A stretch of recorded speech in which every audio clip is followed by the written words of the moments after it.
கோவை உணவக உரிமையாளர் விவகாரத்தில் கண்டனம் தெரிவித்துள்ள திமுக எம்பி கனிமொழி, தமிழர்களின் சுயமரியாதையை சீண்டாமல் இருக்க வேண்டும் என்று கூறியுள்ளார்.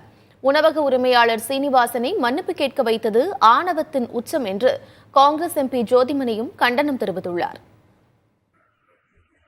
பிரபல உணவகத்தின் நிறுவனர் சீனிவாசன் ஒன்றிய நிதி அமைச்சரிடம் நியாயமான வேண்டுகோளை முன்வைத்ததாக தமது சமூக வலைதள பக்கத்தில் ஜோதிமணி குறிப்பிட்டுள்ளார். பலருக்கு வேலைவாய்ப்பை அளிப்பவர் தமது அனுபவத்தால் கூறும் கருத்தை செவிமடுக்க வேண்டியது நிதியமைச்சரின் கடமை என்றும், அதை செய்யாமல் அவரை மன்னிப்பு கேட்க வைத்து வீடியோ வெளியிடுவது அருவருப்பானது என்றும் குறிப்பிட்டுள்ளார். பாஜக பாசிசம் என்ன செய்யும் என்பதற்கு இந்த நிகழ்வு ஒரு சாட்சி என்றும் ஜோதிமணி கண்டனம் தெரிவித்திருக்கிறார்.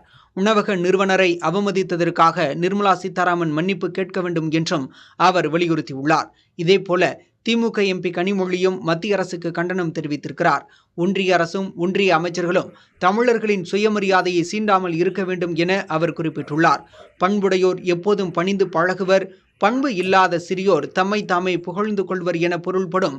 பணியுமாம் என்றும் பெருமை, சிறுமை அணியுமாம் தன்னை வியந்து என்ற திருக்குறளையும் கனிமொழி பதிவிட்டுள்ளார்.